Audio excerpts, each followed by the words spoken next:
ତେବେ ସୃଷ୍ଟି ହେଲା ଲଘୁଚାପ ଆସନ୍ତା 12 ଘଣ୍ଟା ମଧ୍ୟରେ ଅର୍ଥାତ୍ ଆଜି ରାତିରେ ପ୍ରବଳ ବର୍ଷା ପାଇଁ 3ଟି ଜିଲ୍ଲାଗୁଡ଼ିକୁ ରେଡ୍ ୱାର୍ଣ୍ଣିଂ, ଆଉ 10ଟି ଜିଲ୍ଲାରେ ପ୍ରବଳରୁ ଅତି ପ୍ରବଳ ବର୍ଷା ପାଇଁ ଅରେଞ୍ଜ ୱାର୍ଣ୍ଣିଂ, ଆଉ 7ଟି ଜିଲ୍ଲାଗୁଡ଼ିକରେ ପ୍ରବଳ ବର୍ଷା ପାଇଁ ୟେଲୋ ୱାର୍ଣ୍ଣିଂ ଜାରି କଲା ଆଞ୍ଚଳିକ ପାଣିପାଗ ବିଭାଗ।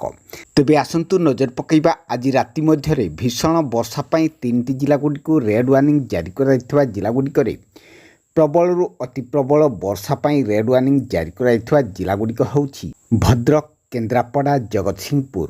ଆଉ ଅରେଞ୍ଜ ୱାର୍ଣ୍ଣିଂ ଜାରି କରାଯାଇଥିବା 10ଟି ଜିଲ୍ଲାଗୁଡ଼ିକରେ ଅତି ପ୍ରବଳ ବର୍ଷା ହେବାକୁ ଥିବା ଜିଲ୍ଲାଗୁଡ଼ିକ ହେଉଛି ମୟୂରଭଞ୍ଜ, କେନ୍ଦୁଝର, ବାଲେଶ୍ୱର, ଯାଜପୁର, କଟକ, ଖୋର୍ଦ୍ଧା, ପୁରୀ, ନୟାଗଡ଼, ଗଞ୍ଜାମ, ଗଜପତି। ଆଉ ପ୍ରବଳ ବର୍ଷା ହେବାକୁ ଥିବା 7ଟି ଜିଲ୍ଲାଗୁଡ଼ିକୁ ୟେଲୋ ୱାର୍ଣ୍ଣିଂ ଜାରି କରାଯାଇଥିବା ଜିଲ୍ଲାଗୁଡ଼ିକ ହେଉଛି ସୁନ୍ଦରଗଡ଼, ଦେବଗଡ଼, ଅନୁଗୁଳ, ଢେଙ୍କାନାଳ, ବୌଦ୍ଧ, କନ୍ଧମାଳ, ରାୟଗଡ଼ା।